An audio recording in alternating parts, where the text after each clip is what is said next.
answering your queries. Uh, to begin with, let's start with Mr. Kushagra. There are three C's that are now that will now affect the industry in specific after the lockdown is ended. We don't know when COVID will end. That is the capital, which is on the liquidity, and is on certain. Second is on the certainty on both policy and its implementation, and capacity. We can talk it in terms of workforce or even the installed capacity also. Now, SunSource is predominantly part of the distributed energy proliferation in the country, which is both important as well as key for solar proliferation. So, what do you think are the challenges on these three fronts, or whichever front you think that will be affecting the rooftop sector at the most? And what can industry do, or rather, what can industry request in terms of cohesive cooperation from the government? Sure. So it's a good question. Actually, it's all these three factors are not even affecting the distributed solar in general, and I think infra in general as well. Specifically, the lack of or access to capital and the resources. So I think let's talk about the capital aspect first. If we divide capital into two broader categories of equity and debt, right? So one thing is becoming very clearer. People who will have access or will have access to equity, they will surely will be able to get a much more lucrative debt and faster access to debt. And therefore, the project turnaround time will be much more quicker. So the recommendation is try to get raise equity if you can at this time, just because that is going to be a critical part of it. In terms of debt piece, because I think that's where I think a lot of the projects are going to get stuck, is we need to emphasize and publish out more information from the industry to the banks, to other stakeholders, including the utilities, discoms, and other stakeholders across the policy segment, that this industry is mature industry and it is ready to take on more capital. And this is one of the only few industries which have a concessions type agreement, long-term agreements, 15 years, 20 years, 25 years, where the capital can flow in and it's a stable, where the returns are stable and the capital is safe. So that and I believe since we are also part of NSFEI, you guys are already doing a lot of good work, but it has to be done more and more in terms of bringing in more financial institutions in the fold and reaching out to them that they should keep on financing more of these solar projects. And in terms of maybe educating them even further to that, I think a lot of these multilateral lines have now come through, especially to SBI, PNB, KFW. Now IREDA is also doing that. So that is going to help out. But the critical piece as a developer will be more important. Will be to work through and understand the projects. Are these financeable or not before you start investing a lot of time? Because everyone's bandwidth is limited. As a developer, we will need to understand if we are taking these projects for financing, is a customer credit rating is okay, is for financeable, right? Is the customer is going to be there for next 20 years or 25 years, right? And how is the industry outlook going to be? Is it an automotive industry where it's going to get changed in next 5 years, 10 years, right? So a lot of those factors are going to get affected. So we need to understand which industry we are pitching in for, and then understand, educate the institutions much more better. So I think that job is going to become more critical now. In terms of capacity, I think definitely in terms of resources for short term, there will be much more challenging, especially with the migrant workers now moving out. So the first set of migrant workers which have already reached to their hometowns, right? So for them, once the public transport starts opening up, they will be the first wave which will be coming back. Now, the second wave of migrant workers, which are now in the process of reaching their hometowns, for them, it will take another month or two to come back. So for the short term, it will be a bigger challenge. But hopefully, during medium term, these issues will start getting sorted out. But I think we are in a good industry where we are saving eventually the money to the end consumer. So this is going to be one of the few industries where we are actually saving the money at the critical time to the end consumer. Thank you very much, Kushagra. I think I fully agree with you on the financing part, on how we have to concentrate more on equity-based investments and how there should be necessity for innovative financial instruments. Now I'll slightly divert into the manufacturing part and request Mr. Prashant Mathur from Adani. In Mr. Mathur, in your introduction, you have mentioned that Adani is one of the few companies that is manufacturing cells and modules, and we are very proud of that because even in Prime Minister's speech a couple of days back, there was a lot of emphasis on growing local competency for manufacturing different products for which we have been predominantly dependent on other countries. Now, when it comes to solar technologies, what do you think should be the strategy for India? Should we catch up or should we lead? What I mean by catch up or lead is there is more than 1,000% chance that the technology that is now predominantly existing in Indian market or it's been used is going to become obsolete very soon in the global scale, or if it has not become already now. Now, when we want to start a self-reliant path to start manufacturing, to what extent should we concentrate on high efficiency? Like you mentioned already, bifacial and heterojunction. There are other new technologies that are coming up. So what do you think should be India's strategy, and what will be your insights on this aspect? Yeah, so in terms of manufacturing, so firstly, let's talk about the industry first. So I was reading an article which said that there's a lot of industries and a lot of businesses post-COVID will face challenge, and renewable energy is one of the industries, like malls and travel industry, aviation and hotel and all these industries will face the heat post-COVID as well. Fortunately, we are in the right industry. So renewable energy has a great future. I think it has a much bigger future, better future than what it was pre-COVID, because now people will realize that environment is so important. Fresh air, renewable energy will become more and more important because now people will understand the importance of renewable energy more than what it was before. Now, in terms of manufacturing, we are very confident and very bullish about the fact that manufacturing in India has to stay and has to expand. As the PM recently has talked about self-reliance and creating the local infrastructure. So solar, there were already a lot of policies from the government which was pro-manufacturing and pro-projects. So government, I think, will fast track those. They were already manufacturing which were bidded, wherein Adani as well as Azur and Wari and some others have already bidded and have big plans for expanding. So there's absolutely no reason why we would look backwards. Rather, we feel that a lot of ancillaries, like in our solar technology park, we not only have cell and module manufacturing, we also have EVA backsheet, which is a critical component that goes into solar module manufacturing. So apart from that, what we feel and what the government's focus will be to reduce dependence on China. So we will see wafer ingot manufacturing possibly coming in India. Glass already is there, but other ancillaries, frame and glass and will come in much big way.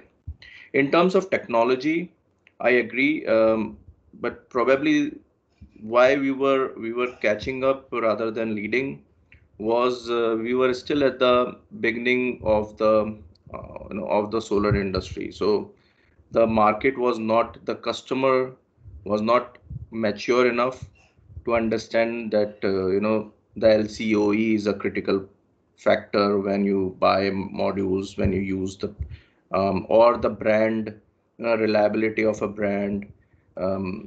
You have a product which has to last for 25-30 years. That product has to be good enough that the company is going to stand with the warranties.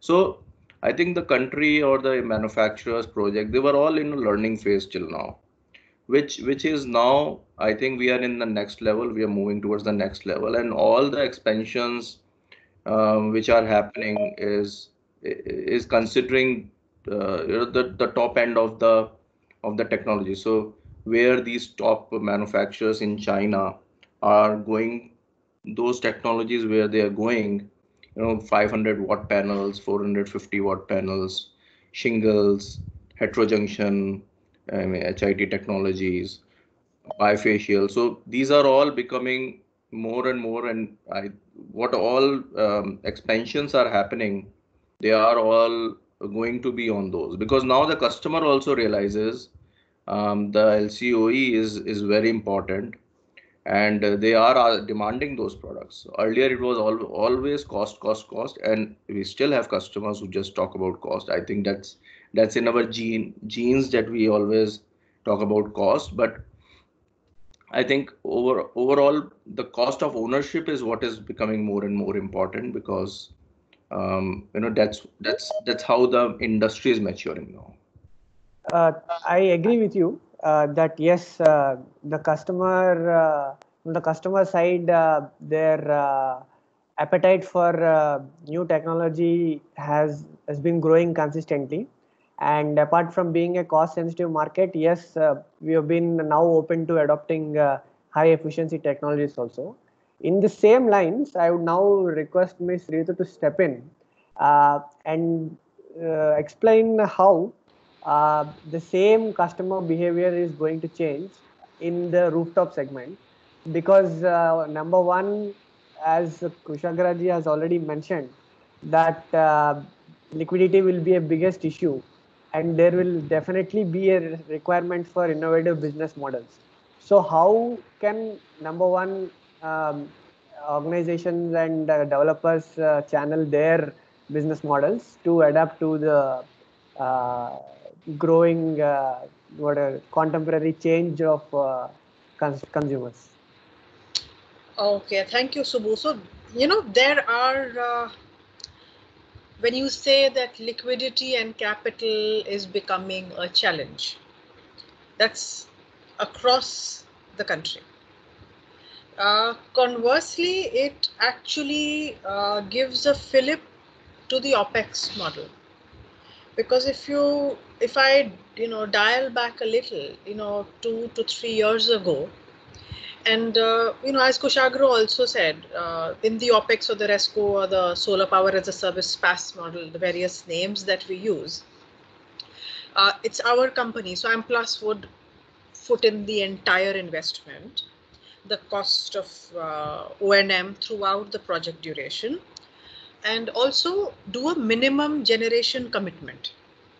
So, it's not just an estimation. If you fall below a particular number, then you're supposed to make good the loss savings, because every unit of solar that we were selling to our clients was cheaper than grid electricity.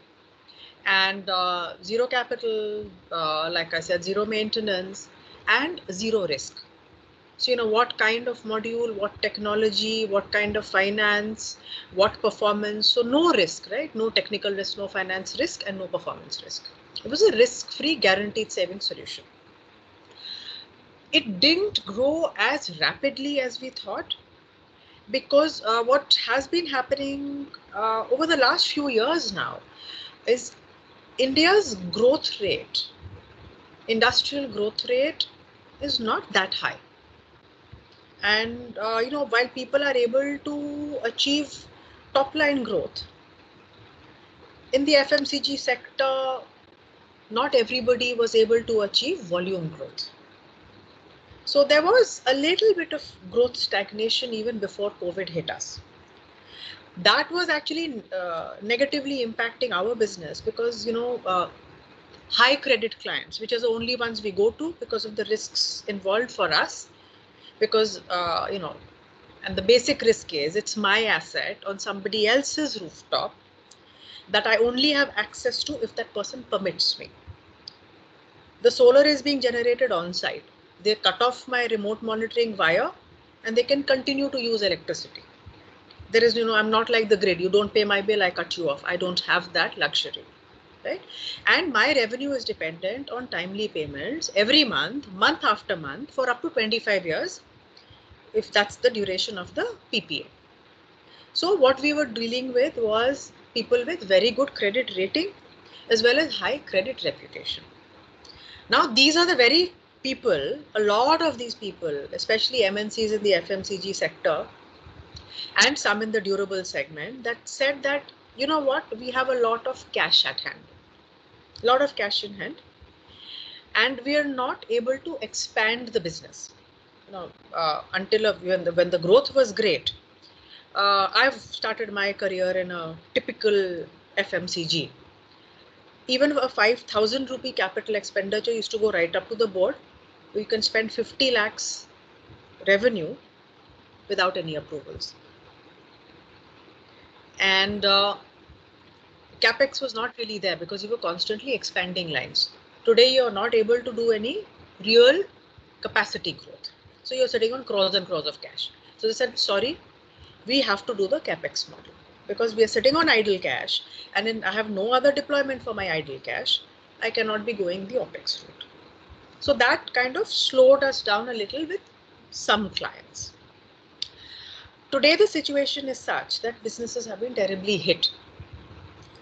So if capital becomes a constraint for industrial commercial clients, they will probably look for OpEx solutions. So if as an organization, I am able to raise capital, whether debt or equity, then the chances of the OpEx market picking up more is actually higher. So conversely speaking, there is also some benefit if you're an OpEx player in what is happening right now. Capital availability is an issue, but if manufacturing, naturally it shrunk because of the lockdown, how much of it will pick up again? I know the first tranche of the package was detailed out yesterday, but I was mostly focused on MSMEs, and I'm glad they're doing that because the MSMEs really are the outside of agriculture. They're the largest, biggest employer of the youth of the country, and I think they've really struggled in the 6-week lockdown. So they need to do something to revive them. But banks are also going to be sitting with a lot of cash with nowhere to lend. So would renewable then be a safe or relatively safer sector to lend money to? Would be a question compared to their other areas of exposure. And I think for high performing solar companies, even in the rooftop and distributed segment, maybe it might just open up and make capital availability, the debt availability, a little easier with the market for debt shrinking. So that's how I see it. Conjecture. Let's see how it plays out.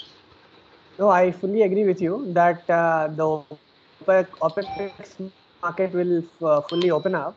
Now, the other aspect that we have to address here is how the supply chain will accommodate itself in this paradigm.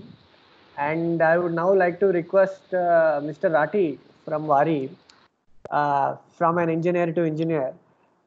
You have been in module manufacturing. Waaree represents a key manufacturing stakeholder in the country. You are also having your own EPC arm. Now, from you can answer this question from both manufacturer perspective as well as the EPC perspective on what will be the effect of this lockdown and post lockdown. How are you imagining the supply chain to be structured so that you will minimize first your losses and maximize your operations in a definite period of time? Thanks, Subbu.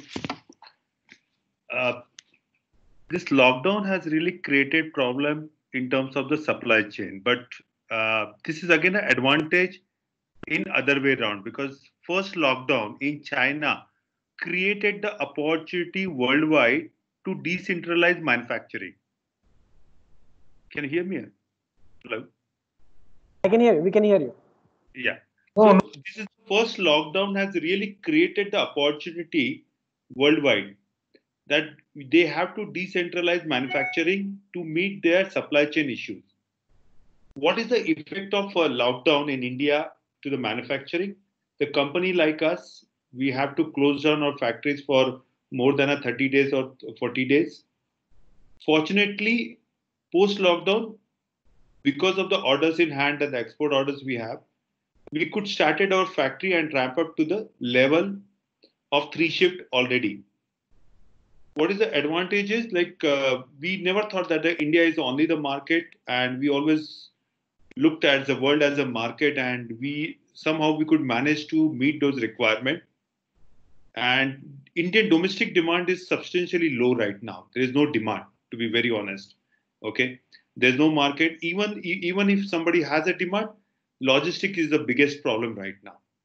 Moving goods from one place to another place is very, very difficult, because there are a lot of green, orange zone comes in between, and I don't know whether shipment will stuck. We don't know that. So that is the biggest challenge post COVID. I think solar industry, probably I am in this industry for last 12 years, 10 years, 11 years now, and I've seen lots of ups and downs. So industry was always in the manufacturing industry was always in the stress. Maybe COVID, earlier we had GST impact, or sometimes we do not have demand, or sometimes dumping is happening. So we have been under stress. So I think my colleague will say that we are used to all this problem. And this is one of the problem out of the 10 problems we already faced. And this is a new problem. Only problem is this problem, we don't see a solution as on today. So you started with saying when COVID will end. I think COVID has to end in your mind, because we have to start living with this problem going forward. And that's what we decided within the organization, and the way we are doing it. Like, we believe that it's not going to end. However, 2,500 people, employees are already dependent on this directly. And there are so many 10,000 plus indirect employment is happening through Waaree. To support them, we have to run our businesses to the normal, and whatever best possible we can do, we are doing it. As an industry, yeah, I agree with you that we had 99 problems and now COVID became the 100th one. So we got a lot of questions, almost I think 20 questions in the last 30 minutes. I'll take it one by one. Maybe Mr. Kushagra can answer this question on what is the impact of the Electricity Amendment Act on the solar sector? How do you see it? So, first of all, it is the bill still has to be passed, right? So once the bill is passed, so a lot of positives are there for the solar sector. One is there is an enforcement agency, the contract enforcement agency, which has been planned and which is going to be run by a judge level person. And because at this time the tribunals they don't have the proper power to enforce the contract, right? With this contract enforcement agencies, a lot of the issues which the developers or IPPs go through, so those issues will be enforceable, number one. The other part to that is center and state.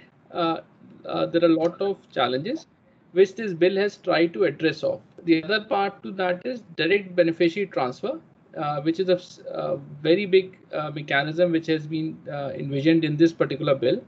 For the people who qualify for the direct beneficiary transfer, the amount for their qualified amount will be directly transferred to the DISCOM, so that at this time the DISCOM will get cash positive and will get actually the money. So let's say if somebody has the direct beneficiary transfer amount, let's say is 300 rupees. So their bill is 600 rupees. So 300 will actually get deposited directly from the central government to the DISCOM. And the balance they will have to deposit directly to the DISCOM. So at least DISCOMs at this time, for example, a lot of either across the sector, not including the industrial sector, they don't pay the bills. So at least now DISCOMs will have some cash flows coming in from the segment which they were not getting the money in from. Similarly, there are other aspects to it. The single biggest aspect which is in this bill is the renewable energy policy. So the aspect over there is what they're trying to do is to build up a trajectory for RPO for 2030. Although that is still not out, but the discussions are there. There will be a clear trajectory which will be provided up to 2030 for the RPO. So that should open up between 3,000 to 5,000 megawatts of solar market, especially from the open access perspective, and to address the RPO market in particular. So similarly, there are other pieces to that to this particular proposed amendment, which are very, very favorable, especially from an investor perspective, because once the investors feel comfortable, the banks will start lending. That means the whole ecosystem will start churning out. And so yes, so there are a lot of positives are there.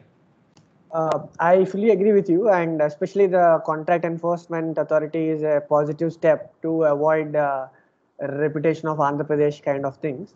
Another question to Mr. Mathur. I mean, I think this will be very relevant to Mr. Mathur, though they didn't specify.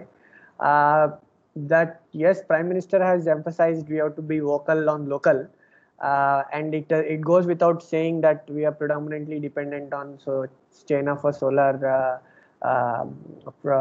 modules and other raw material. So what is the business case for new startups to come into manufacturing of solar components in this industry?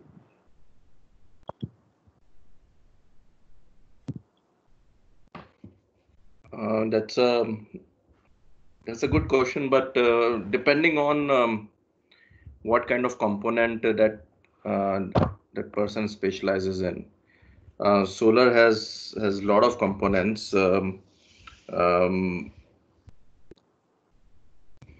which some of them are really critical, and you really need to have a good technology background to be able to produce that. But if we are talking about module manufacturing, so yes, module manufacturing will keep on growing. There are already over 150, 200 module manufacturers. We have about 10 gigawatt of capacity already in India, and the market size also is close to that. So, as long as so module manufacturing can also be semi-automatic, could be manual, automatic. So I think the time has come that the manufacturing, if somebody wants to come into, has to come up with the top end, with some value addition to the product.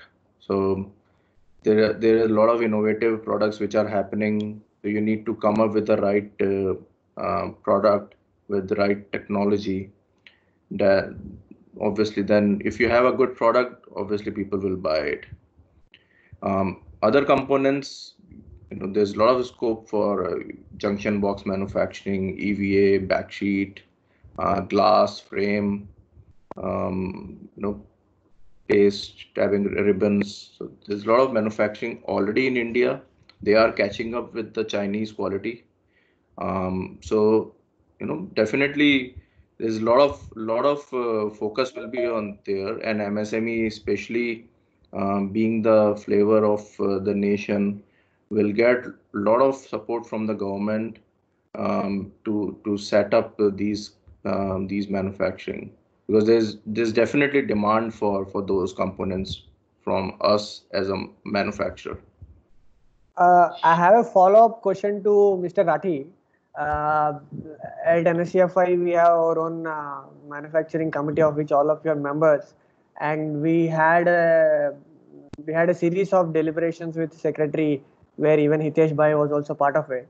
And government is now coming up, or rather they're planning to come up with a ingot and wafer manufacturing tender. So what do you what is your take on this, and how do you see India faring out in the context of ingot and wafer manufacturing? Thanks, Abu. If you ask me personally, I think this is a time for India to get into the manufacturing hub, alternative manufacturing hub for solar industry. If we want to get into the manufacturing hub, then that cannot be without, it has to be started from ingot level. Then only we can be a self-sustainable model. Until today, most of the times, like we even though we say manufacturer, but most of the times we are doing the assembly of the module, and we enter into to some extent into the cell manufacturing. However, we are completely dependent on other countries for the raw material supply. So if we want to become a self-sustainable, the word by Mr. Modi, our Prime Minister, that Atmanirbhar, okay? So if we want to be Atmanirbhar in solar industry, definitely we have to start thinking of creating a manufacturing hub starting from ingot level, wafer, and cell and module. This also, we have seen that there's no ecosystem available, and the first disaster in China has created a lot of impact on our all supply chain, including the manufacturing in India. For our energy security, it is very important that we get into the manufacturing, not just focusing the India as a market, but also the world is looking for alternative supply chain, and we can cater that by manufacturing in India. So I think this is the right time for people to think and get into the manufacturing. Okay, I understand that ingot and wafer is a very capital intensive. So I would say that government and public partnership will work here, and probably the large projects, say 10 gigawatt to 15 gigawatt, starting with, we can do it immediately.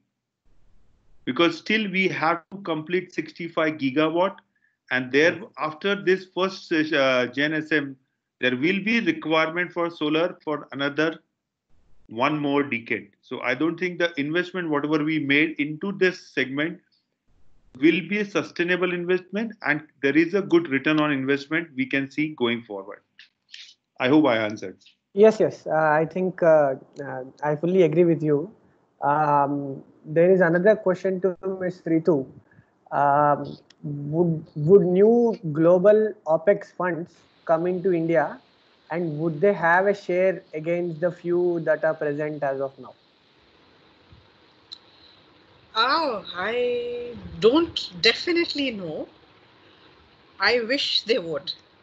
And maybe I can request Gaurav Upreti, if he's here, who's worked so hard to organize this conference, if you could organize another one where we have an interaction with the global funds who are looking to come in and maybe pitch for something.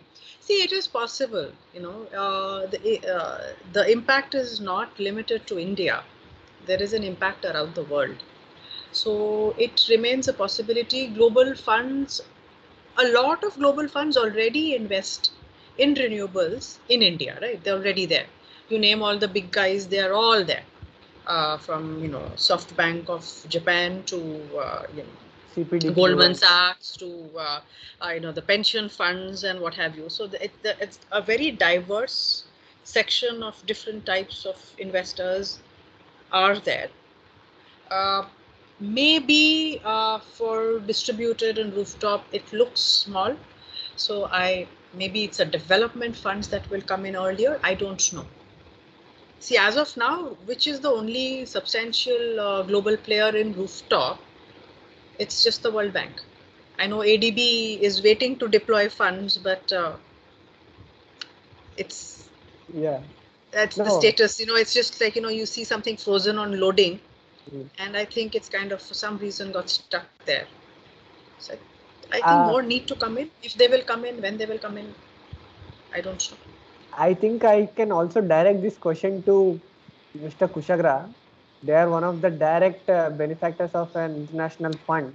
So maybe he can also give his 2 cents on how these global funds look at India market, especially I think exactly 1 week ago at NSCFI we had this event with the World Bank, NEEV Fund and GIZ where we discussed something in similar lines. So I think the global funds are very positive, very bullish on India, especially the energy sector, and that too is the renewables. Because if you look across the globe, there are not many opportunities like India where we can provide a volume which, as a country, which we can provide.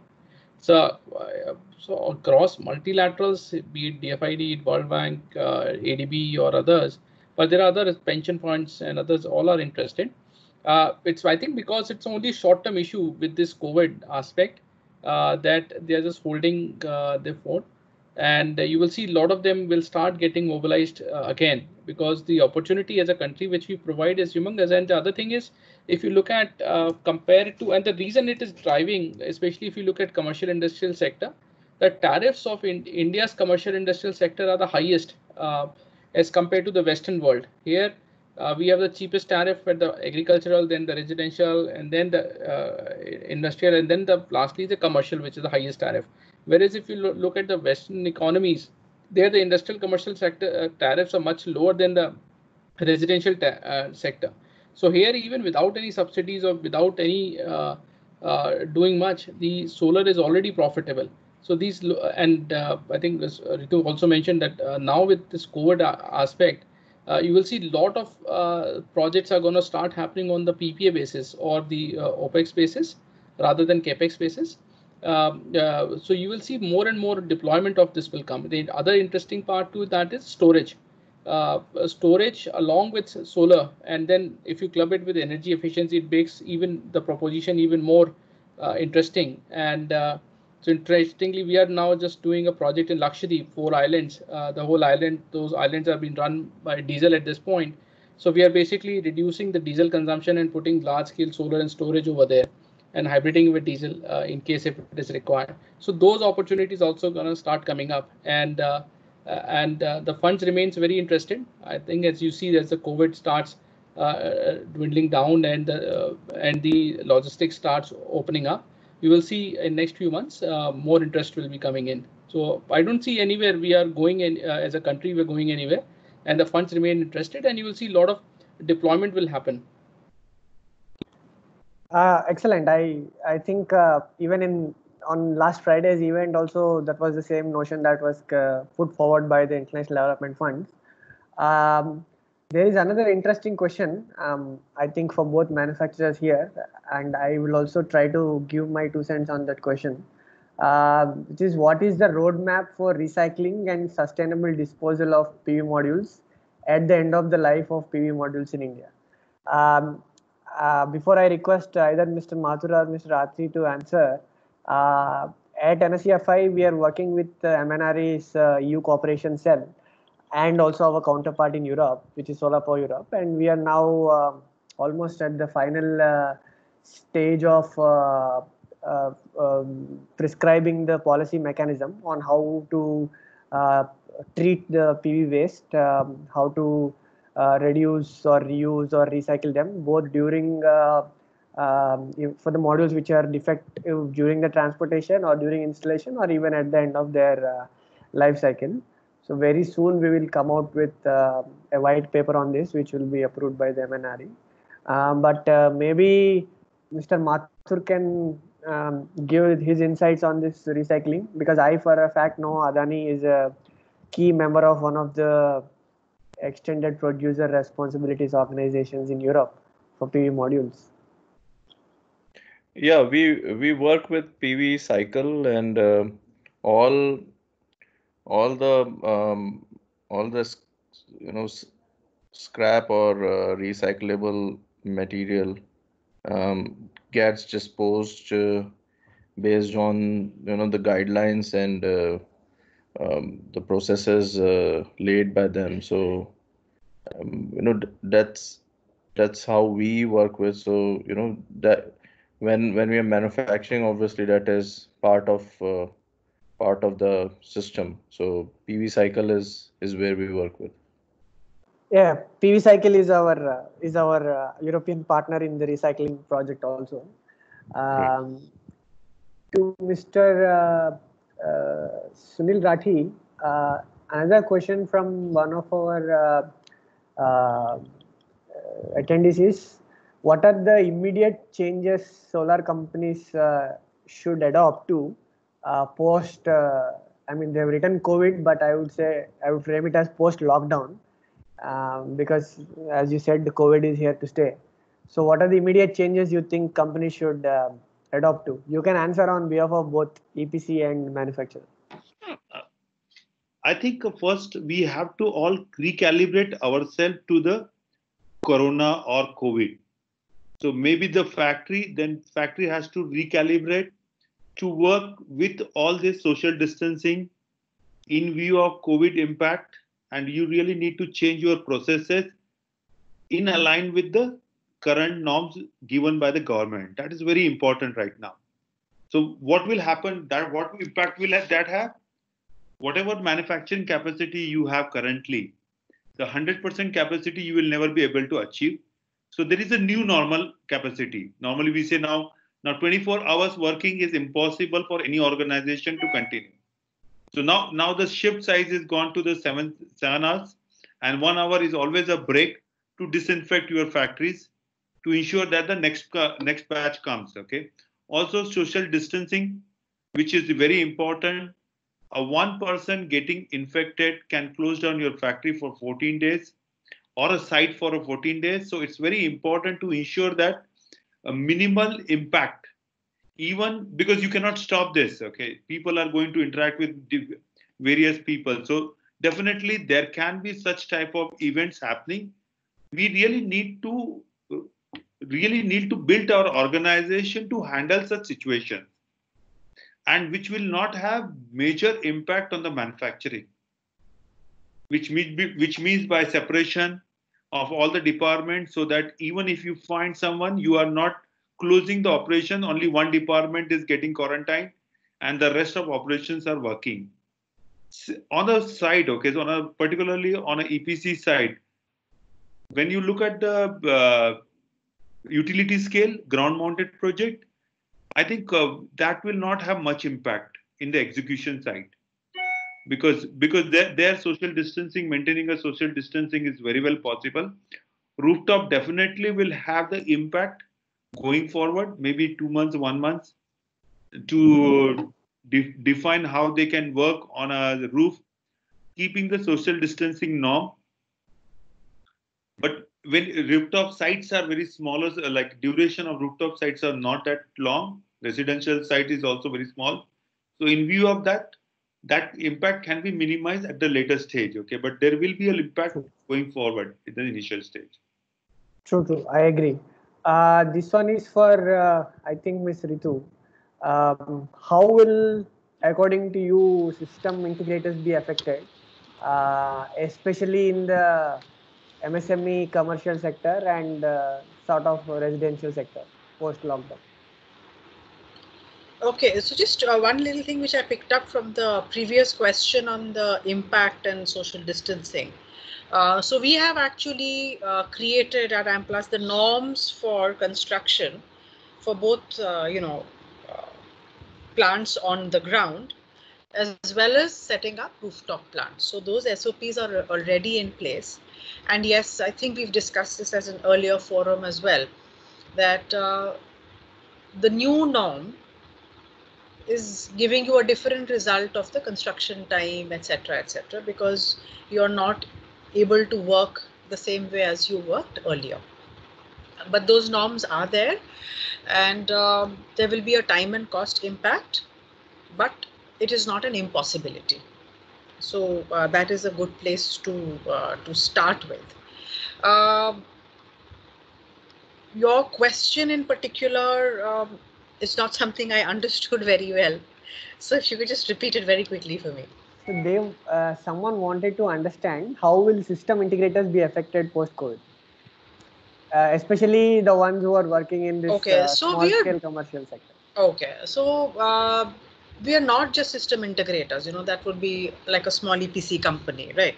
Yeah. So how they are your vendors? So how do you think they will? The impact is going to be. It's still happening. It's nowhere close to playing out. And our position also has altered from earlier, right? Where we were saying that it will take 3 to 6 weeks for us to, kind of flatten the curve and start to beat the disease, to the new normal, which is COVID is here to stay and we have to learn to coexist. So the country is still making a shift from position 1 to position 2. Most of us remain locked down. So to be passing judgment at this point in time over something which is, we're just in the middle of this storm. So it is still playing out. What will happen? There are organizations which will buckle under and which may not be able to survive this. So there are a certain set of organizations, small, medium, large, especially small and medium, which perhaps will cease to exist. Okay. Maybe they work in the travel related sector and places. But there will be eventually, when this is all past us, 2 years, 3 years down the line, there will be a demand again. Whether it's the same lot who will show a resurgence or newer ones will come and take their place, I don't know. I have a feeling newer ones will come and take their place. Unfortunately, I think the relief package for the MSMEs came a little like 3 to 6 weeks late.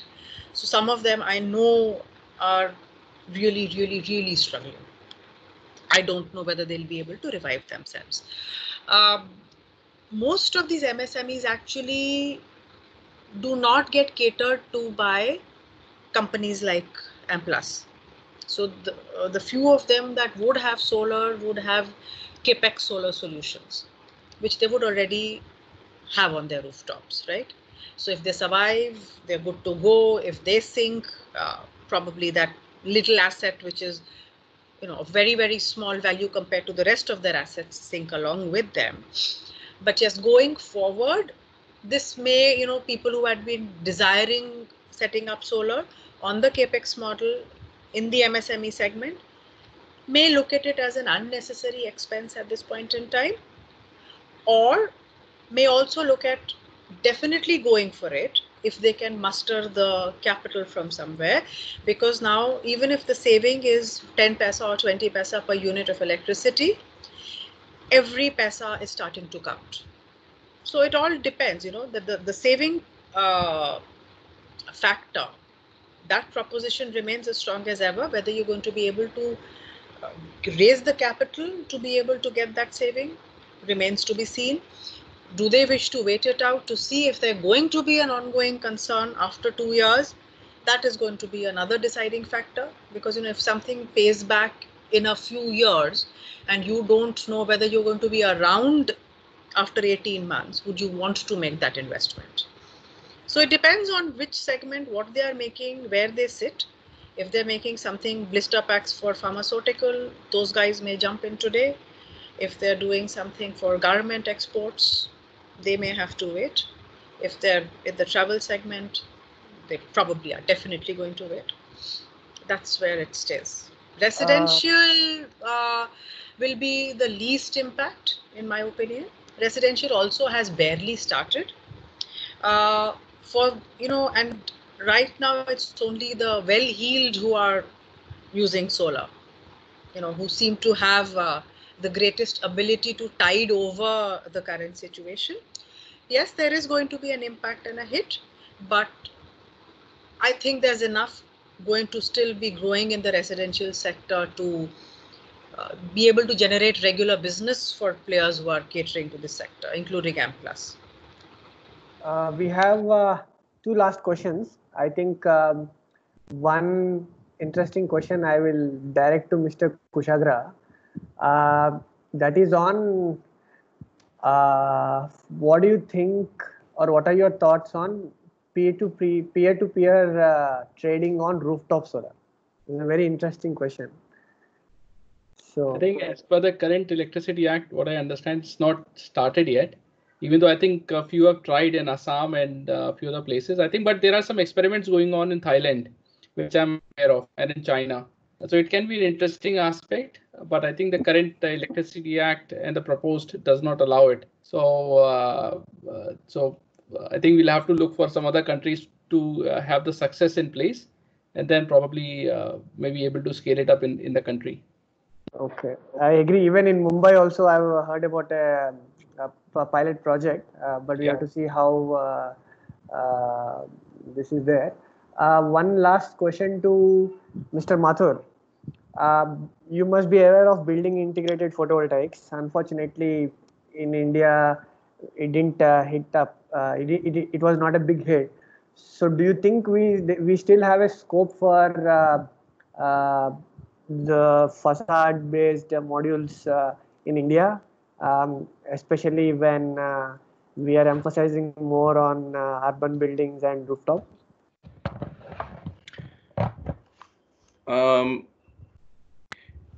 Yes, obviously we see that future BIPV has scope in India as well, but unfortunately that has not caught up in India. But we see that BIPV will have a future, especially as more and more green buildings will become a norm. There is going to be a huge demand for that. We already have seen some people who are using bifacial and even standard module for the facade, and those applications obviously may or may not agree with the kind of applications they have done. But in future BIPV will definitely have in India as well. I agree. I think bifacial will very much lead the BIPV revolution in the country. So I think we are almost at the end of our session. Throughout the session, thank you very much to all four of you. You have given your valuable insights on how the Indian market is currently sort of traversing through these turbulent times. And I think our viewers have thoroughly enjoyed it and they have something to take away. I would request both speakers as well as attendees to share your feedback so that in future, whenever we are coming up with such webinars, we can serve you in a better way. The link is already shared in the comments. With this, I would like to thank Mr. Mathur, Mr. Rathi, Mr. Kushagra, and even Ms. Ritu for giving your valuable time. I think it is now time for us to log in to see what the finance minister is going to tell today. And I hope we have something for solar sector also like we had yesterday. Thank you, audience, also for spending your valuable time. Thank you very much. Okay, thank you. Thank you very much. Subbu. Thank you. Thank you, Subbu. Thank you. Thank you.